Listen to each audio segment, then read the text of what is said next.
Эфирде назар апталык берүүсү, студияда кызматыбыздарда Асанбек Каракозуев. Бул берүүдө өтүп бара жаткан жумадагы орунтуу окуяларга назар салабыз.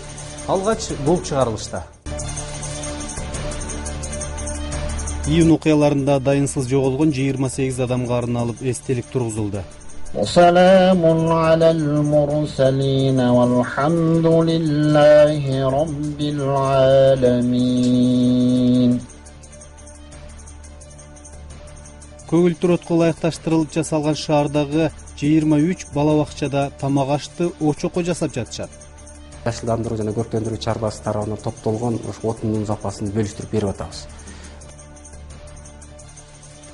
Жалал Абадтын Таш көмүр шаарында көмүрдүн калдыктарынан өндүрүлүүчү ферроалюминий заводунун курулушу башталды. Ушул бизден чыккан сырыйга көп темир заводдору муктаж экен.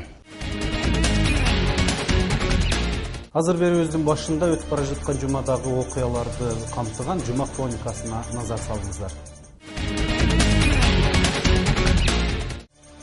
9-июнь дүйшөмбү. Бул күнү Ош облусунун аксакалдарынын атынан облустук ардагерлер алайдагы жол ачууну айтышты. Бирок жол ачылган жок. Бул күнү Түштүк областарынын мергенчилери бут атуу боюнча мелдеш өткөрүштү. Ошондой эле Ош шаарында түнкү көпүлүк рейд өткөрүлүп, сексуалдык кызмат көрсөткөн деген кыздар кармалды. 10 июнь шейшембе. Бул күнү июнь окуясынын 4 жылдыгы белгиленди. Анда окуядан улам 28 дайынсыз жоголгон жарандардын аттары түшүрүлгөн эстелик ачылды. Ушул эле күнү Ош облусунда балдардын ич өткөгө оорусу күч алып жаткандыгы айтылды. 11 июнь шаршембе. Бул күнү ноокаттагы салык кызматкерин өлтүрүүгө буйрутма берген деген адам мунапыс менен эркиндикке чыкканы жатат дешип, маркумдун туугандары жол тосууга даярданып жаткандыктарын айтышты. Ушул эле күнү Жалал Абадта казарман жол ачылды. 11 июнда Түштүк областарындагы аялдарга диний билим берүү боюнча 3 күндүк окуу башталды. Ошондой эле ушул күнү Ош шаарындагы автотыгындарды азайтуу боюнча иштер жандана тургандыгын билдиришти. 12 июнь бейшембе. Ушул күнү Ош шаары менен облусунда биометрикалык маалыматтарды топтоону үйрөткөн жыйын болду. Ошондой эле Ош электр ишканасы карызы көп абоненттердин үйлөрүнө рейд өткөрүштү. 12 июнда Таш көмүр шаарында ферроалюминий заводун куруу иштери кайрадан жандана баштады. Ошондой эле футбол боюнча дүйнөлүк чемпионаты Бразилияда башталды. 13 июнь жума. Бул күнү ынтымактын байкоочу кеңешинин төрагасы Тайыржан Турсуналиев 53 жаш курагында дүйнө салды. Аны акыркы сапарга узатуу зыйнаты өз үйүндө болуп, кесиптештери, бийлик өкүлдөрү катышты. Ош шаарында Чайка жатаканасын бошотуу боюнча буйрукка ал жердеги тургундар нааразычылыктарын айтып чыгышты. 13 июнда Ынтымак коомдук регионалдык телерадио компаниясы менен шаардагы аймактык кеңештердин жаштар канаты кызматташуу боюнча жолугушуу өткөрдү.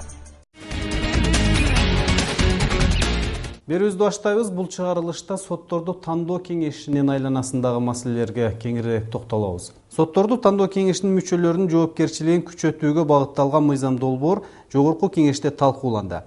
Өзгөчө талкуу жаратканы сотторду тандоо кеңешинин курамын бир тизме менен же болбосо ар бирине өзүнчө добуш берүү жолу менен тандоо маселеси талаш тартышты жаратты. Демилгечи депутаттардын айтымдарында буга чейин баш мыйзамда соттор парламент тарабынан шайланары белгиленген.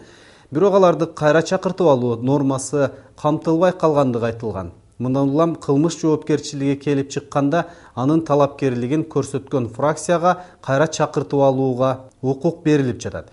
Мындай чара алардын жоопкерчилигин жогорулатууга түрткү берет дешет. Мындан тышкары сотторду тандоо боюнча кеңештин курамына талапкерлерди тандоодо айрым чектөөлөрдү киргизүү чаралары дагы каралып жатат. Мисалы, кеңеш курамына тандоо сынагына мурда судьялыкка өтпөй калган адамдардын талапкерлигин көрсөтүүгө болбойт. Анткени башка судьялыкка өтпөй калган адамдын судьяларды тандоо ишине тартылышы калыстыкка жатпай калат. Ошондой эле кызматтан четтетилген укук коргоо кызматкерлери дагы мүчө боло албайт. Талкуу жүрүшүндө сотторду тандоо боюнча кеңеш мүчөлөрүнө добуш берүү жаатында кайчы пикирлер айтылды. Анткени экинчи окуу жүрүшүндө айрым депутаттардан талапкерлерге тизме боюнча эмес, ар бирине өзүнчө жашыруун добуш берүү, ошондой эле бюллетень аркылуу жашыруун добуш берүү сунуштары айтылган. Эми келерки окууга чейин ошол маселенин башын ачып алуу маселеси турат. Урматтуу эле көрүүчүлөр, биз сотторду тандоо кеңешинин айланасында аткарылып жаткан иштер тууралуу кыскача маалымат берип өттүк. Азыр болсо башка мамлекеттерде Тагыраагы Америка Кошмо Штаттарында сотторду тандоо же болбосо ушул багытта кандай иштер аткарыла тургандыгын айтып берүүсүн өтүнүп, Америка Кошмо Штаттарынын мамлекеттик катчысынын жардамчысынын орун басары Карен Ханраханайм менен болгон маекте сунуштайбыз. Көңүл буруңуздар. Деги Кыргызстанда мыйзамдын үстөмдүүлүгү, адам укуктарын коргоо, демократия жаатында аткарылып жаткан иштер боюнча кайсыл иштерге көзүңүз түштү? Эмнелерде өзгөрүү бар экен, эмнелерде кемчилик бар экен? Ушулар тууралуу айтып берсеңиз. Мен бул жакка келген сапарым азырынча кыска эле болуп атат, бирок ошол кыска сапардын ичинде мен азыркы убакытка чейин Ош шаарынын мэри, жарандык коомдун өкүлдөрү жана башкалар менен жолугуп сүйлөшүп маектешкенге жетиштим. Ошол маектер мен чыгара турган жыйынтыгым боюнча айта турган болсом, 2010-жылдан бери көптөгөн реформалар өткөрүлгөн, жасалгандыгын байкадым. Жана ошол реформалардын көпчүлүгү демократиялык багытта болуп, алардын жакшы прогресстерин байкай алдым азыркы убакытка чейин. Ошондой эле белгилеп кетиш керек, Кыргызстан башка айланасындагы мамлекеттерге караганда демократиялык жетишкендиги боюнча өзүнчө белгилүү, өзүнчө айырмаланып турган орунда турат. Себеп дегенде Кыргызстан демократияга карай жылышы башкаларга караганда батыраак жүрүп жатат. Ошондой эле Кыргызстанда жарандык коом аябай күчтүү жана Кыргызстандын граждандары башкарууга аябай активдүү түрдө катышышат. Бирок ошого карабастан Кыргызстанда жарандык коомдо кээ бир тоскоолдуктар бар экендигин байкадым. Бул тоскоолдуктар көбүнчө укук коргоо органдарынын иш-чаралары менен байланыштуу, алардын иштөөсү менен байланыштуу, жана эле андан сырткары коррупция маселеси жана коррупцияга каршы күрөшүү маселеси менен байланыштуу. Ошондой эле улуттук же болбосо кандайдыр бир азчылык топторуна болгон мамилелердеги маселелер, ошондой тоскоолдуктарды байкадым. Ошого карабастан Кыргызстан бул жаңы демократиялык мамлекет, жаңы гана демократияга кирип бараткан. Ошондуктан биз Кыргызстандын азыркыга чейин жасап жаткан жетишкендиктерине аябай сыймыктанабыз. Рахмат. Ушул тармакты мындан ары да өнүктүрүш үчүн кандай сунуштарды айтып келеңиз?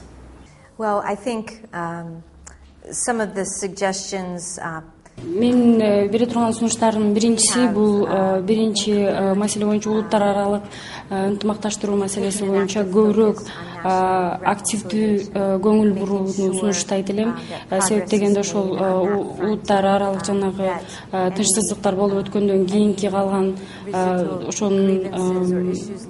ошондон калган болгон маселелерди, конфликтлерди бардык тараптар канааттандырарлык кылып чечилип аягына жеткирилишин сунуштайт элем. Экинчи бере турган сунушум бул азыркы жаңы чыгып жаткан мыйзамдар боюнча ошондой эле ошол мыйзамдарды кайрадан такталып, кайрадан текшерилип өтүшүн сунуштайт элем. Себеп дегенде бул мыйзамдар көбүнчө ошол эле чыгып жаткандан калып жалган информация берүү мыйзамы, чет элдик жанагы агенттер жөнүндөгү мыйзамдар жана ЛГБТ коомчулугуна каршы багытталган мыйзамдар, ошол мыйзамдарды кайрадан каралып, такталып, кайрадан текшерилип чыгышын сунуштайт элем. Себеп дегенде ошонун ичинен белгилеп кетчү болсо, жана чет элдик агент деген мыйзам, бул мыйзам эгерде кабыл алынып калчу болсо, бүт жарандык коомдо иштеп жаткан активдүү НПОлордун ишине, иштөөсүнө аябай катуу таасир этет. Себеп дегенде ушул НПОлор өздөрүнүн иши аркылуу алар коомчулукту, элди билим берип жатат, аларга маалымат жеткирип жатат, аларды болуп жаткан өзгөрүүлөр боюнча, башкаруунда болуп жаткан өзгөрүүлөр боюнча кабарлап түшүндүрүп жатат. Ошол эле учурда алар жетекчиликти, өкмөттү элдин астында жоопкерчиликтүү болуп, ар бир иши боюнча отчет берип туруусуну контролдоп жатат. Ошондуктан НПОлор, жалпы эле жарандык коом демократиянын иштөөсү үчүн эң негизги, мындайча айтсак, унаа сыяктуу эсептелет. Алар ошол иштин активдүү кыймылдап жүрүп турушуна жардам берет. Анан дагы бир акыркы сунушум бул көбүнчө ошол сот системасындагы болуп жаткан реформаларды жакшыртуу, башкача айтканда мыйзамдын үстөмдүүлүгү туруктуу жүрүшү үчүн соттун көз карандысыз болушуна болгон аракеттерди жасоо. Себеп дегенде эгер ошол соттогу закон боюнча тийиштүү процесстер тийиштүү түрдө жүрчү болсо, анда демократиялык процесстер дагы орду менен ишке ашат. Ошондуктан соттун көз карандысыздыгы аябай маанилүү. So that's another area, the legal framework. Азыр жогорку кеңеште фракциялар сотторду тандоо, ал жакка өздөрүнүн талапкерлерин көрсөтүү менен алектенип жатышат. Деги эле Кыргызстанда соттор кеңеши, сотторду тандоо, аларды болсо бекитүү процесстери бар Кыргызстандачы. Анан Америкада кандай ушул?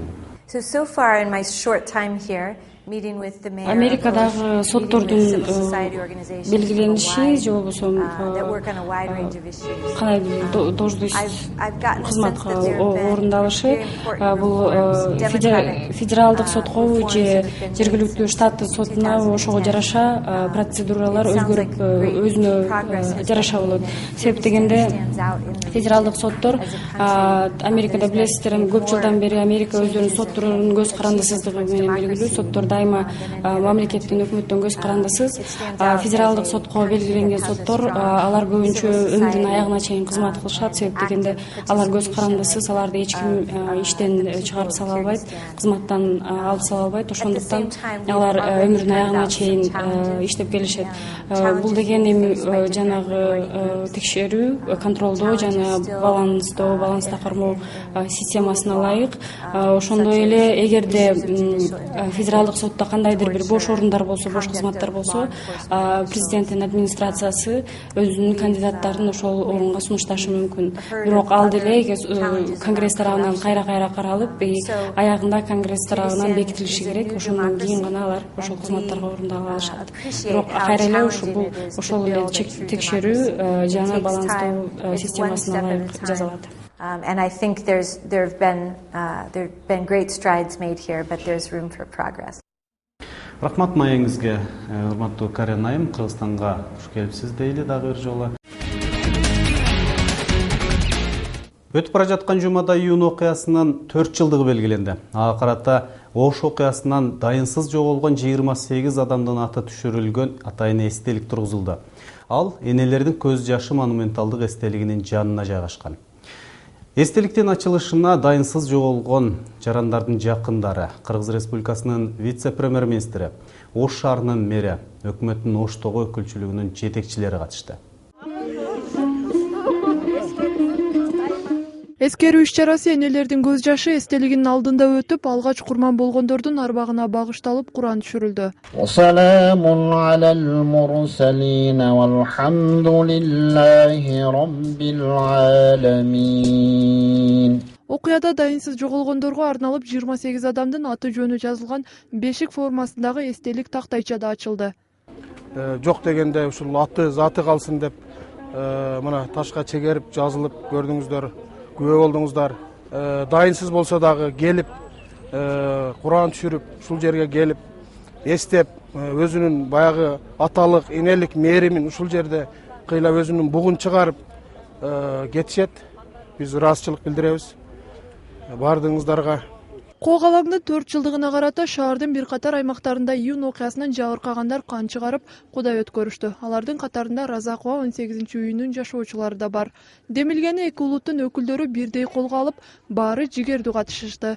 Тилегени тынчтыкта, ынтымакта жашоо. Ага бийлик өкүлдөрү да келишип, шейит кеткендерге багыштап Куран түшүрүлдү.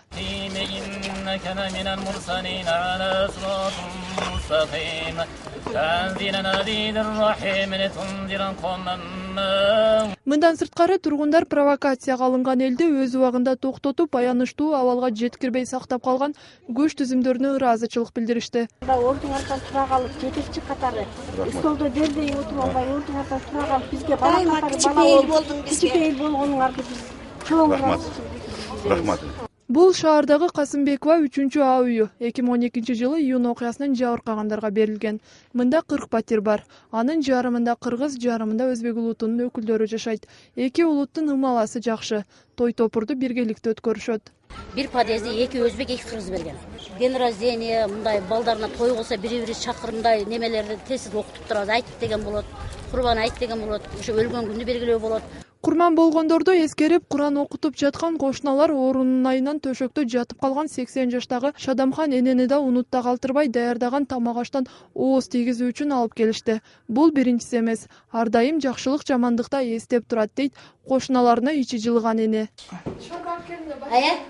Кандай отурасызбы? Дамдөсүзбү? Мен сизге шорбат келдим, эт алып келдим. Мына эшикте Куран окутуп атабыз, сиз чыга албайсыз. Жоктоп коелу деди сизди. Келеді, келишип турады. Жакшы. Мен эч башка демейм, жакшы көрөмүн. Мен башка адам миллет атылбайм. Ош коголаңында шейит кеткендерге арнап Куран окутуу жана эскерүү иш-чаралары Ош шейиттери жана Ош окуясынын дайынсыздар коому биргеликте өткөрдү. Иш-чарага Кыргыз Республикасынын вице-премьер-министри Абдрахман Маматалиев баш болгон жетекчилер катышты. Бир топ мамлекет тарабынан чара көрүлүп, үйүн жоготкондорго үй курулуп, бир топ жөлөк пул, башка жардамдар берилген. Өзүбүз бир ынтымак, бири-бирин сыйлаган, бири-бирин колдогон татынакай бир мамлекет курсак, шаарыбызды оңдосок, башка эл аралык мындай масштабта бир кадыр бартуу, өзүнүн тагдырын өзү чечкен күчтүү, бай мамлекет курсак деген тилекти айтып атат элдин бардыгы.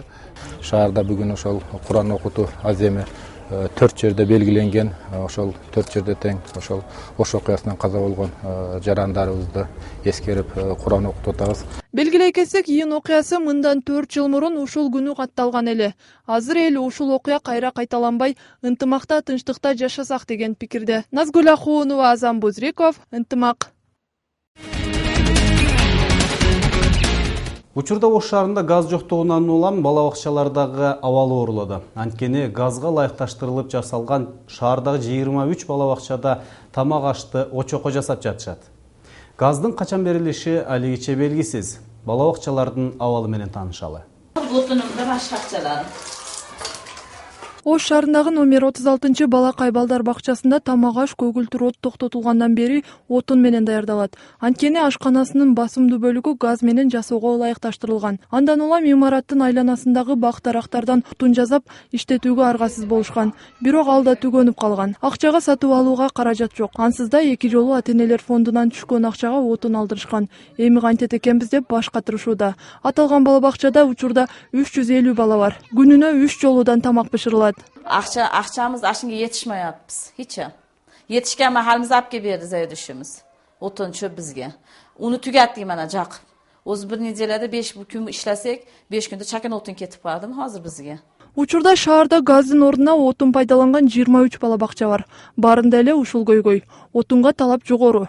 Бирок мамлекеттен ал үчүн акча каралбагандыктан шаардык билим берүү башкармалыгы маселени чечүү үчүн кала мэриясына кайрылышкан.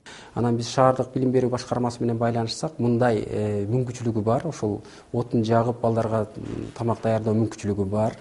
16 бала бакча бар экен шаарда.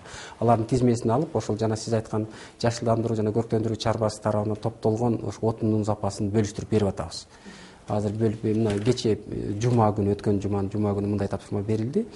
Мендеги маалыматтар боюнча 5-6 бала бакчага уже отун жеткирилди. Азыр Ош шаардык жашылдандыруу жана көрктөндүрүү чарба комбинаты отунга зарылчылыгы бар бала бакчаларын кезек-кезеги менен камсыз кылууда. Ага куураган гана бак дарактарды жумшоодо. Андай дарактардын саны так эмес, канчага чейин жетүүсү да белгисиз. Ошон үчүн мунун запасы да өлчөнгөн, куураган гана даракты ала алабыз, башкасына экология уруксат бербейт. Ошондуктан эми мен айта албайм, кышка чейин бардыгы бала бакчаларды биз камсыз кылабыз деп айта албайм. Бирок аракет кылабыз. Азырынча ошол жок дегенде ошо бир машинадан бардыгына жеткизип бергенге аракет кылып атабыз. Ага чейин мындай отундар аз камсыз болгон үй бүлөлөргө берилчү эле. Азыр көгүлтүр от токтотулуп, жардамга муктаж үй бүлөлөрдүн кайрылуусу да өскөн. Газдын болсо жакын арада чечилишинен үмүт жок. Өз калыбына келтирип алса кайра кышында болот. Бирок жылкы прогноз боюнча газ да болбошу мүмкүн деп атат. Ошого байланыштуу биз кошумча трансформаторлордун үчүн чоңойтуу максатында бүт бардыгын пландаштырган жерлерибиз бар, бирок бардыгын алмаштырып табылбайт. Андан сырткары электроотопленияларды калкка кайрылып кетсек болот. Электроотоплениялардын бардыгын кайра көмүргө өткөзүп өзлөрү электр котельниялар жасатып алса, биз ограниченияларды киргизишибиз керек. Газдын качан жандануусу белгисиз болгондуктан азыр шаар жетекчилиги 9 от казанын мазут же көмүргө өткөрүүнү болжолдоодо. Учурда мазуттун 1 тоннасы 21 000 сомду түзөт. Ал электр энергиясы менен иштеген от казандар. Жылуулук камсыздоо ишканасында андай казандардан дагы 11 бар. Эми бул аргасыз абал. Мазуттун эми биздеги жылуу электр борбору негизинде мазут иштейт. Ал Кыргыз нефтогаз ишканасы менен 20 тонна мазут алуу жөнүндө келишимди уже такташкан. Демек бул жакта маселе болбойт. Мазут тарабынан маселе болбойт. Келишим түзүлгөн. Болгондо дагы мазут берүүчү ишкана өзүбүздүн ишкана болуп эсептелет. Демек ички ресурстун эсебинен пайдаланабыз. Ал жерде эч кандай маселе болбойт. Эгерде кышка чейин шаарга газ берилбесе, азыр отун менен иштеген бала бакчаларды көмүргө өткөрүү пландалып жатат. Назгүл Ахуунова, Азам Бузриков, Ынтымак. Жалал Абадтын Ташкөмүр шаарындагы кристалл заводунун жанында көмүрдүн калдыктарынан өндүрүлүүчү ферроалюминий заводунун курулушу башталды. Ага карата атайын иш-чара өткөрүлүп, Кыргызстан менен Казакстандын энергетика жана өнөр жай министрлери, ошондой эле Түштүк Кореядан жана Германиядан келген өкүлдөр катышты. Бул заводду куруу демилгеси 2007 жылы Кыргыз-Казак өкмөттөрү тарабынан жетишилген меморандумдун негизинде курулууда. Теманы аймактан кабарчыбыз Талгат Бакиев улантмакчы. Ташкөмүрдөгү жаңы курулуучу заводко көмөк колун сунган Германиядан, Казакстандан жана Түштүк Кореядан Песко компаниясынын өкүлдөрү келишти. 2007 жылы өкмөт Ташкөмүр шаарында ферро кошундуу заводун куруу долбоорун иштеп чыккан. Завод ишин баштаса, өлкөнүн экономикасы бир топ жогоруларын энергетика министри белгилейт. 200 000 тоннага чейин бул жердин көлөмү өсөт. Ушул жерде бизде энергия бар. Биринчи башталгандан 300 адамга жумушчу орун, ал эми толук иш киргенде 1000 адамдан ашык жумушчу орун түзүлүп, биздин Ташкөмүрдүн, Кыргызстандын анын Ташкөмүрдүн экономикасына салым кошуп, налог түрүндө, айлык түрүндө жана инфраструктура түрүндө көп иштер ушул жерде жүргүзүлөт. Өлкөдөгү ар кандай жагымсыз окуялар, митинг пикеттердин кесепети Кыргызстанга инвесторлордун келишине бир топ түйшүк жаратып келген. Өлкөдө саясий туруктуулук орносо, бул сыяктуу инвесторлордун тартылышы менен өнүгүүгө жакшы шарт болоорун келген делегаттардын атынан айтылды. Ташкөмүр, Жалал Абад облусунун барлык әлеуметтик жагдайына өтө. Ташкөмүр мына Жалал Абад обласына чоң пайда алып келүүчү мега жолу ачылат. Буга Казакстан тарабынан, биздин мамлекет башчылары тарабынан көңүл бурулуп жатат. Азыр Казакстан менен Кыргызстандын ортосунда экономикалык байланыш, өнүккөн процесс башталып отурат. Минеки осундай үлкен интеграциялык процесс башталып отур. Көмүрдүн жана кадимки эле суунун калдыгынан алюминий чыгаруучу завод жалпы жолунан 41 гектар жерди ээлейт. Учурда 200гө жакын адам курулуш иштерин жүргүзүүдө. Ал эми ишкана аягына чыгып, толук түрдө ишин баштаса, 2000дей жаран жумуш менен камсыз болот. Бул жергиликтүү тургундар үчүн да ыңгайлуу шарт болуп калат. Ачылышында келген коноктор цифраларды далилдөө кылып айтып кетишти. Кореядан келгендер айтышты, Германиядан келгендер айтышты, ушу бизден чыккан продукция кайсыл жака кетерилерин. Европага, Азиянын мамлекеттерине ушул бизден чыккан сырыйга көп темир заводдору муктаж экен. Эми бул заводдор баштап курулуп атат. Эме айтылам, ушул тезирээк курулуп бүтсө, Ташкөмүр шаары үчүн, эл үчүн жакшы болот. Курулуш иштеринин бүтүшү 6 жылга мерчемделүүдө. Аталган ишкана бүткөрүлүп, ишин баштаса, өлкөгө инвестициянын чоң жолу ачылаарын адистер айтышат. Талгат Бакиев, Темирбек Жакыпов, Ынтымак, Жалал Абад облусу. Өтүп бара жаткан жумада Кыргызстандын теле тармагы оор жоготууга учурады. Ынтымак коомдук регионалдык телерадио компаниясынын байкоочулар кеңешинин төрагасы Тайыржан Турсуналиев 53 жаш курагында мезгилсиз дүйнө салды. Ал өлкөдөгү теле тармагында эмгектенген техникалык кызматкерлерге операторлукта, журналистиканын дүйнөлүк стандарттарын үйрөткөн кесипкөй инсан эле. Ошондой эле ал жөнөкөйлүүлүгү, кесипкөйлүүлүгү жана тамашакөйлүүлүгү менен башкаларга үлгү болчу.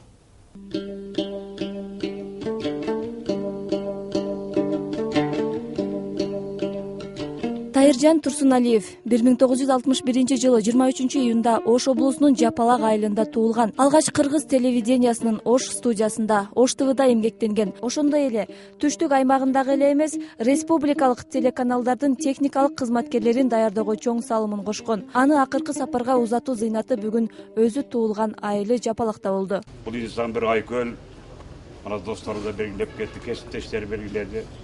Ушунчалык бир улуу инсан жигит эле. Эми баягы жакшынын өмүрү кыска дегендей, Алла Таала бирөөнү ушинтип эрте, бирөөнү кеч алат экен. Буга топук кылып, баардыгы сабыр кылып, шунун арбагына Куран окуп, шуну дайым эскерип туралы. Тайырбектин элеси дайыма биздин көкүрөгүбүздө, биздин көңүлүбүздө жана жүрөгүбүздө түбөлүккө сакталат.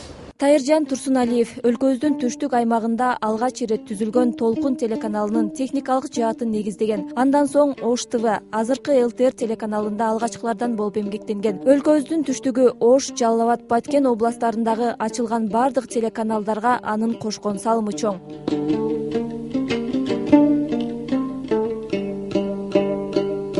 Бүгүнкү күндө өлкөбүздүн бардык аймагында агайдан билим алган шакирттери көп. Алар түрдүү каналдарда иштешет. Ошондой эле журналистикага жаңы кадам таштаган жаш журналисттерге да жаңы техникалар менен иштешүүгө талыкпай үйрөтүп келген. Устатчылык улуу сапатын замандаштары баалашат. Тайырдын бир өзгөчөлүгү адамдык нарк нерселе. Устаттыгы. Анан ушул ар бир бөлөк бирөөнүн иши үчүн жеген ашын жерге коюп туруп, өзүнүкүн экинчи планга жыйыштырып коюп, анан башка бирөөнүн ишин кылар эле да. Мен баягы жакын досу катарында ушуну көп байкар элем. Анан кээде мен ушунчалык баягы ишин тынбай иштей бергенде, жандалпас кыла бергенде сен эмне пайгамбарсыңбы? Пайгамбарлар өзүнүн ишин бүтүргөн. Пайгамбарлар өзүнүн ишин жашоосун бүтүргөн. Сен жөнөкөй гана пайгамбардын үмөтүсүн. Мынчалык жанталашасың эл үчүн. Өзүң үчүн жашабайсыңбы? Өзүң үчүн качан жашайсың деп мен арман кылып айтар элем да көпчөлүк жиннет этилем ачуусуна тийип. Тайыржан Турсуналиев англис тилинде эркин сүйлөп, Америкада режиссерлукту өздөштүрүп келген. 2001 жылдан тартып ушул күнгө чейин Кыргызстандагы эл аралык Интерньюз уюмунун Оштогу өкүлчүлүгүнүн жетекчиси болуп эмгектенген. 2011 жылдан тартып Ынтымак телерадио компаниясынын байкоочу кеңешинин төрагасы болуп иштеп келген. Эң негизгиси бул Тайыр ушул маалдагы биздин баягы өткөн убакытта телекомпанияга профессионалдуу кадрлар керек болгон учурда өтө чоң жардам берди да. Азыр мен дагы мисалы үчүн телерадио жаатында жаңы келгенде Тайыркелерден окуп үйрөнгөм көп нерсеничи. Үйрөп жүрмүн. Мен азырга чейин Тайырке кыйынчылык болсо, мисалы Ынтымак телерадио компаниясын биз жаңы баштаганда башында турду. Ошол учурда Тайыркени биз күлүп айтып койчубуз, Ынтымактын атасы деп койчу. Тайырке ушул тамтуң баскандан баштап жардам берип, баягы кыйын күндөрдө дагы үстүбүздөн туруп, кээ бир жерде бир өтө мындай татаал убакыттар болду. Ошол учурда бизди коргогонго чейин барды. Кыргызстандагы телевидениелердин өнүгүүсүнө үлкөн салым кошкон Тайыржан Турсуналиев дагы бир жумадан кийин 53 жашка чыкмак. Биздин устатыбыз, жөнөкөйлүгү, адамгерчилиги менен эсибизде калды. Эми анын элеси үй бүлөсүнүн, туугандарынын, шакирттеринин, кесиптеш досторунун жүрөгүндө түбөлүк сакталат. Анын артында жубайы, 4 баласы, неберелери өксүгөн бойдон кала берди. Альбина Жолоева, Айбек Беделбеков, Ынтымак.